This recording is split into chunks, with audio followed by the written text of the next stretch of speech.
Good evening on this Good Friday night. As America heads into Easter weekend, this nation's intelligence experts are trying to figure out how seriously to take the threats of the 28-year-old leader of North Korea. Untested, under threat, still new to the job he inherited from his father. If he's serious about what he's been saying about the U.S. and South Korea, it's very bad news indeed. But figuring that part out is tricky. For now, tensions are high, and today our own team reached a spot within sight of North Korea itself, a South Korean island where they can see the enemy and feel the current tension in the air. So we begin with our report tonight from NBC's Ian Williams. Brian, this island is less than 10 miles from the north. There have been clashes in this area before, and today they watched anxiously as North Korea summoned thousands to Pyongyang in support of Kim Jong-un's call to arms.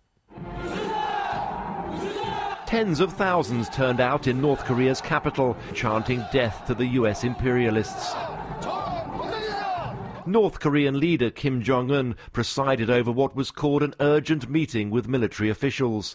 He called yesterday's U.S. show of force reckless, B-2 stealth bombers in exercises over South Korea, and said the time had come to, quote, settle accounts with the U.S. State television reported that Kim had ordered his forces on standby to strike the U.S., South Korea, Guam and Hawaii. In one photo, targets appear to include Austin, Texas. Experts doubt he has the ability to hit the U.S. But they fear a provocation here in the Yellow Sea, disputed waters where South Korean ferries skirt around North Korean territory. Baengnyeong Island is home to 5,000 South Korean civilians and many soldiers. It sits just 10 miles from the border. Kim Jong-un, seen recently peering at this island through binoculars, threatened to turn it into a sea of flames. So he was on that island there. Does that worry you? 걱정은 많이 되죠. Hong Sang-chul has lived here for 49 years. He's heard the threats before, but never like this. The island is a fortress lined with fencing and minefields. The fortifications stretch all the way down the coast here. 30-foot wide wall, and on top layers of razor wire. Locals say the army is tense.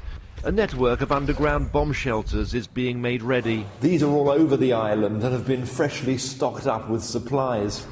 Still, most islanders seem determined to stay, while keeping a nervous eye on their neighbours to the north. In spite of all the rhetoric against the US, it's places like this which are most vulnerable.